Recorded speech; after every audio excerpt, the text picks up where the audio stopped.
My full name is John Carl Palmer. I was born in 1938 and we moved to Tweed Heads Pilot Station in 1943 and left there in, I think it was 1955. My father was ex-Navy and he was active in the Navy in World War I. And on leaving the Navy he worked for the Maritime Services Board initially in doing relief work in weather stations on the New South Wales coast, and then eventually was assigned to the Tweed Heads Pilot Station. Okay, well, we'll start down at the lowest part, down on the river where the present break wall is. There was a shed which contained all the rocket and rescue equipment because that was meant to be closer to the river and the Durambar beach because there was already the wreck of the Tyalgum on the beach when we moved there. It had been wrecked. It was a coastal steamer, and that was also where he had his launch anchored with a jetty and a rowing boat to go out to the launch. The weather station itself had like a big L-shaped veranda facing the east and the south, which overlooked the river mouth and Durambar Beach. The office was inside the building, so it was our home, but it was also the centre of operations as well. The flagstaff was like a big cross shape with all wire stays and cyclone rated. And it was arranged to be able to hang signalling equipment on, including flags, and underneath that there was a flag locker which had all pigeonholed, alphabetically stored flags and storm warning flags and heaps of all kinds of equipment, spare ropes and all that sort of stuff. And there was a very strong smell of tarred ropes, and also naphthalene. They were very worried about moths getting into any of it. I think there might have been some records kept in there too, but most of the logbooks were down in the office in the weather station itself. Well, of course, my father was always up early, and he would assess the weather at a very early time in the morning and write it all in the logbook, and then make the weather report to the local post office. Everyone sent in their weather report by phone. And then, of course, the rest of the day I wasn't really sure what he would do because I'd be gone to school. But I know that things like he would have to maintain all the equipment around the weather station. He also had things to do with the river, where he often had to make trips in the launch that was provided, maintain the launch and the jetty and all that as well, and also all the navigation equipment in the river. There were navigation buoys and beacons and things which are still there.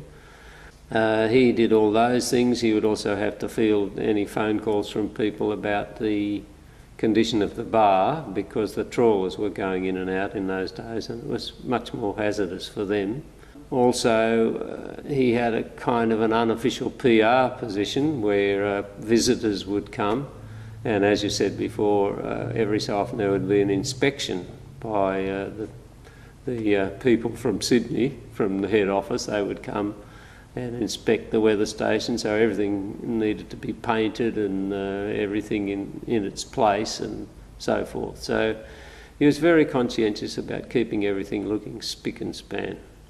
Okay, this book is very similar to the log books that we used daily, but this is my father's sort of hobbies and interests book. In the front here I'm holding a sketch. In quieter moments he used to like to do sketches with whatever was in the office. This is a part of the view out of the office window looking down towards the Tweed River. This is all blocked off by high-rise now, you can't see any of this. You'll notice the fences were very well looked after. They were all hardwood painted fences, kept in very good condition. My mother was a strong force in the background, or not really in the background. She was an equal in all respects. But she was very much liked by the people who came, because she was very charming with them. And I can remember her doing the usual of scones and jam and cream and cups of tea in the china teacups that you hold like this and so forth. And you'd get a teacup, a saucer and a plate, and you had to be pretty good at juggling them all. And so I wasn't invited to any of that sort of stuff, being a wild young kid. But they had formal afternoon teas, and my mother played the piano and sang, so she would entertain them and all that sort of stuff as well. When we first moved there, of course, there was the dark shadow of war hanging over us. All the windows facing the ocean were all black painted out, and all the cars driving around had sort of shades on the headlights so as not to show light. And I'm not sure about signalling and so forth, but I believe that there was a sort of a coast watch element to my father's job, which was pretty much kept secret. Well, I think probably the day World War II ended, I remember there was a great hullabaloo in town. Everybody tied kerosene tins and jam tins on the backs of their cars and honked horns, and all the church bells rang, and there was a lot of yelling and dancing in the street and so forth, a lot of noise. So anyone who had any kind of flags to hang all did it. It was like a very patriotic thing. The letters in the centre here say MSB, Maritime Services Board, and this is the badge that was supplied on the hats that they wore, which was a peaked cap. And they were also given, this is my father's day-to-day uniform.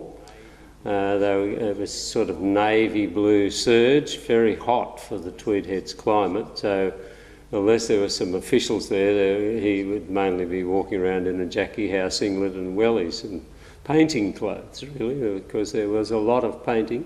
When he would travel up the river, he would have the cap ready on the launch, and if there was any official thing, put the cap on, say hello, go and talk to the people concerned about their trawler or whatever, and changes in the navigation channel and so forth.